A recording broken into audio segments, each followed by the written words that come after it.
Hello Ansh lovers, welcome back to my channel. Last part में हमने देखा था विंग और वांग जी एक केव में फंसे हुए थे। केव बाहर से जितना छोटी दिख रही थी वो अंदर से उतनी ज़्यादा ही बड़ी थी। हर जगह वहाँ पत्थर पड़े हुए थे। विंग और वांग जी जो भी बातें कर रहे थे या वो वहाँ चल भी रहे थे तब भी उन्हें अपने फुटस्टेप्स की एको साउंड वहाँ सुनाई दे रही थी। विंग वांग जी से कहता है, आज की रात हम यहीं आराम करते हैं, सुबह सोचेंगे कि हमें क्या करना चाहिए। पर शो के डायरेक्टर्स को शायद ये बिल्कुल भी मंजूर नहीं था कि उनके कंटेस्टेंट्स थोड़ा सा भी आराम करें। विंग को ये ऑलरेडी पता था, पर उन्हें ये नहीं पता था कि उन दोनों के सामने एक सेकंड नेचुरल डिजास्टर होने वाला है, वो भी आधी रात के वक्त।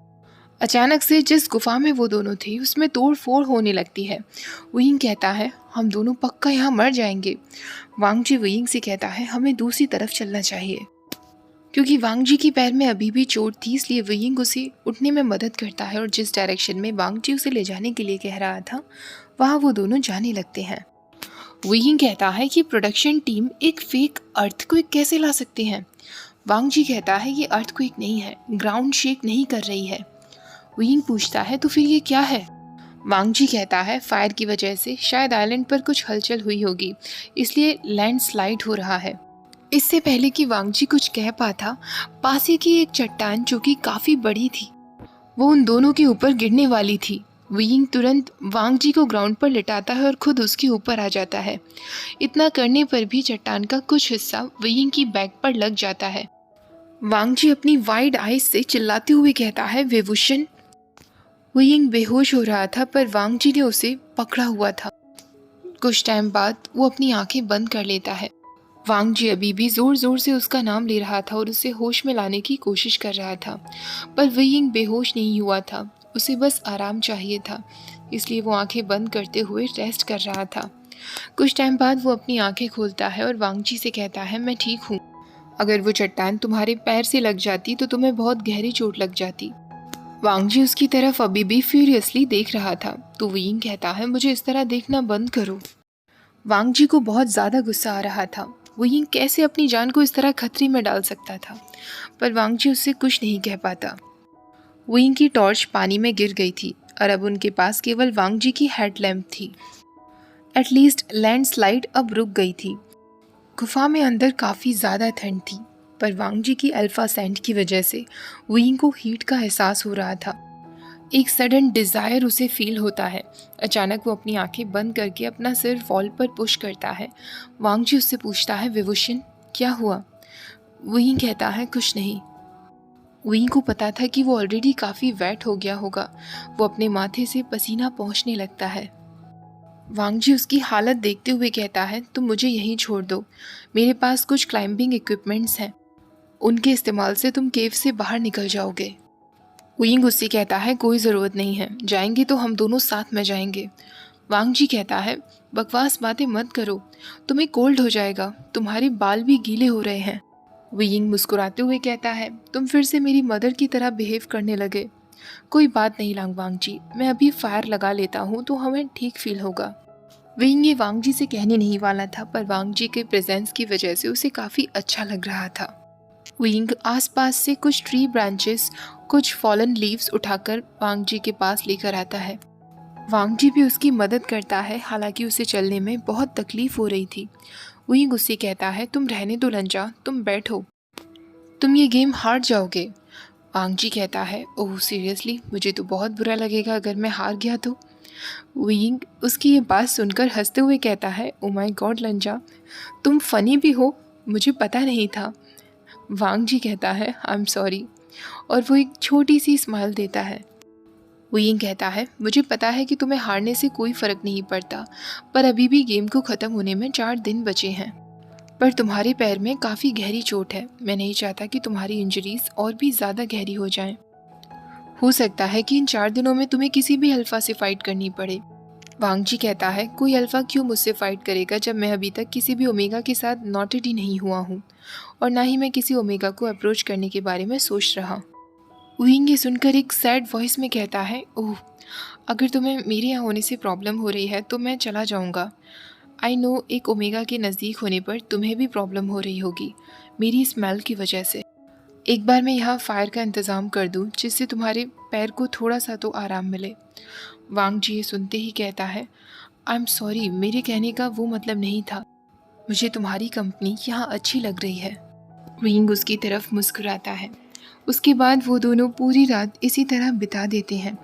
अगली सुबह जब विंग की आँख खुलती है तो वो अकेला था। उसे वियर्ड फील हो रहा था। अजीब सी डिफरेंट सेंसेशंस उसे अपनी बॉडी में फील हो रही थी जो उसने पहले कभी फील नहीं की थी। उसकी पूरी बॉडी वेट थी। जब वो उठने की कोशिश करता है तब उसे रियलाइज़ होता है कि उसे इरेक्शन भी हुआ था। उसकी बॉडी पर किसी ने वाइट ब्लैंकेट उड़ाया हुआ था। विंग सोचने लगता है, मेरे पास तो कोई वाइट ब्लैंकेट नहीं था। पर उस ब्लैंकेट से लांगवांग जी की सैंडलवुड सैंड विंग को फील हो रही थी। तब उसे रियलाइज़ होता है कि ये कोई ब्लैंकेट नहीं है बल्कि वांग जी का कोट था। अब वो वांग जी के कोट को और भी ज़्यादा स्मेल करने लगता है।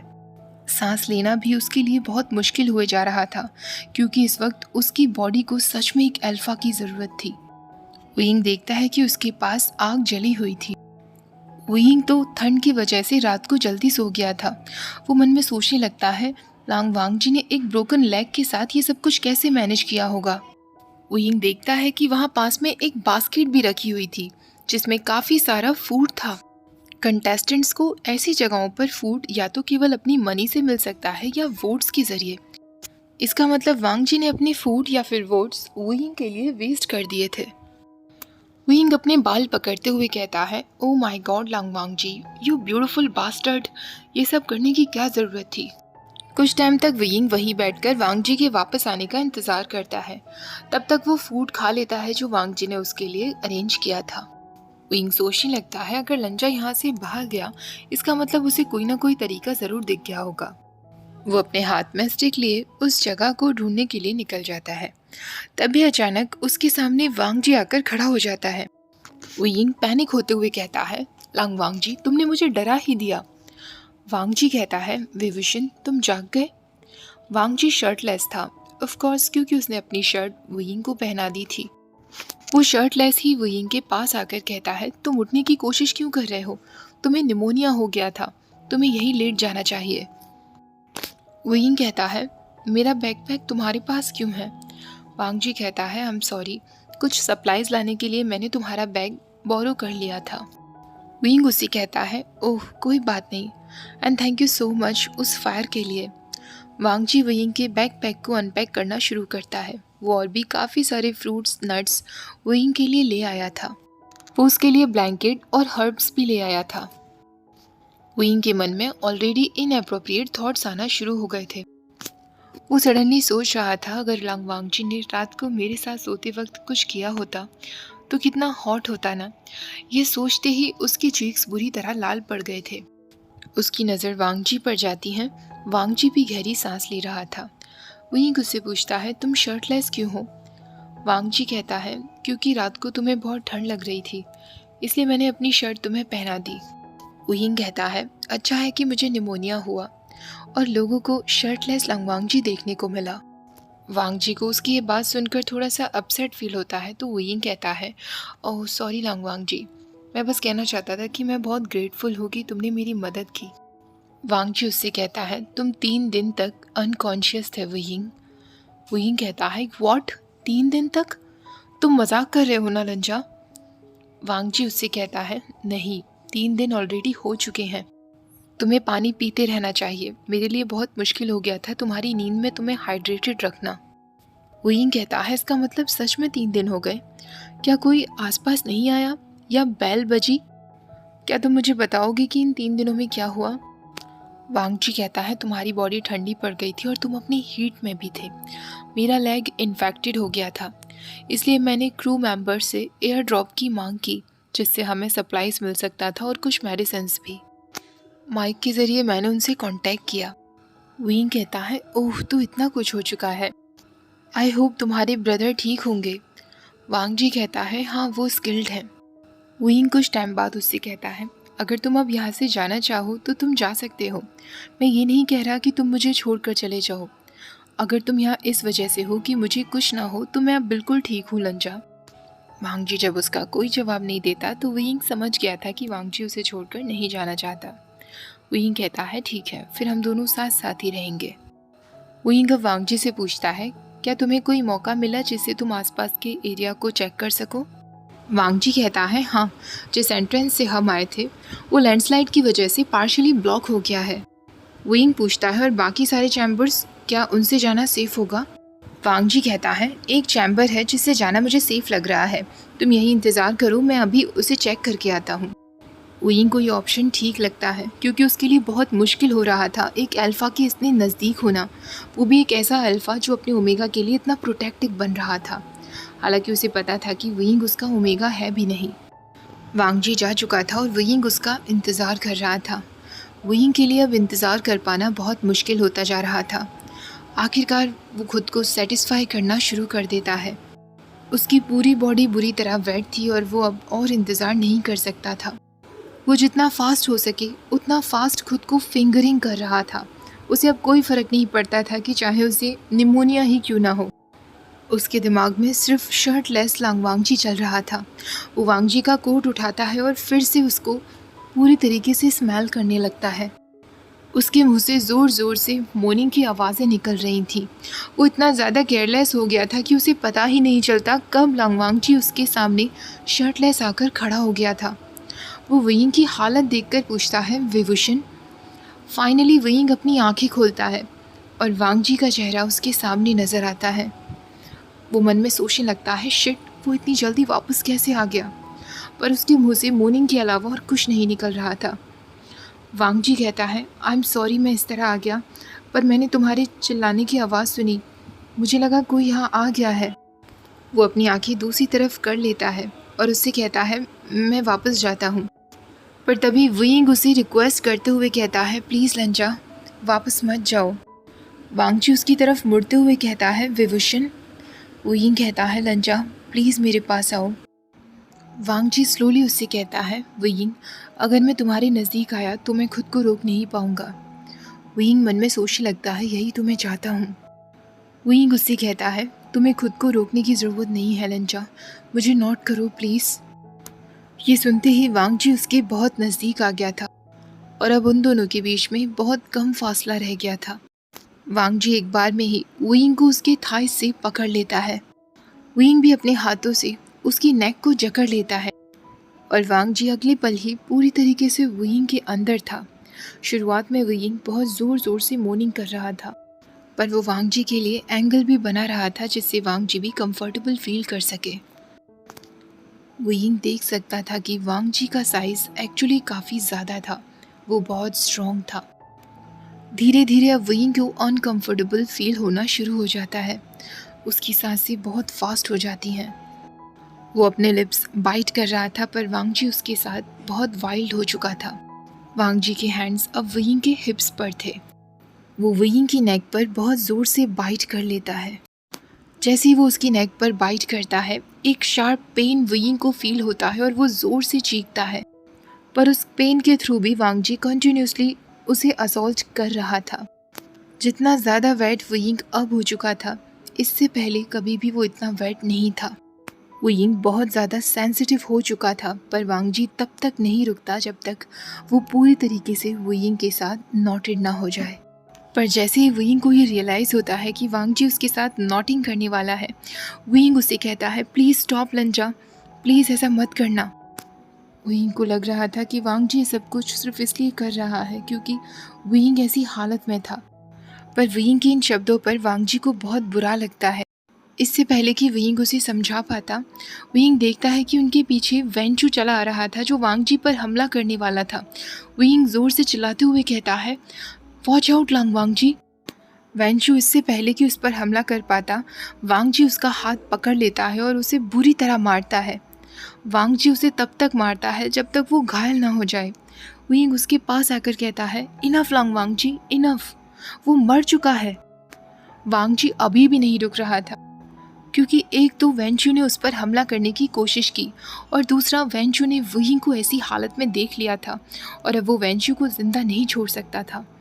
वांगजी जब रुकने का नाम ही नहीं ले रहा था तब वुयिंग आखिरकार उसे रियल नेम से पुकारते हुए कहता है लंजा स्टॉप इट, वो मर चुका है।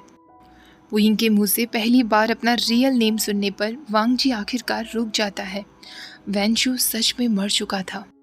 वांग जी उसकी बॉडी को वहीं फ्लोर पर फेंक देता है और वुयिंग के नज़दीक आता है। वांग जी उससे कहता है, फिर से कहो तुमने अभी क्या कहा। वुयिंग कहता है, लंजा प्लीज़ उसे छोड़ो, मेरे पास आओ। वुयिंग उसे कस के गले लगाते हुए कहता है, आई एम सॉरी, अभी मैंने जो भी कुछ कहा।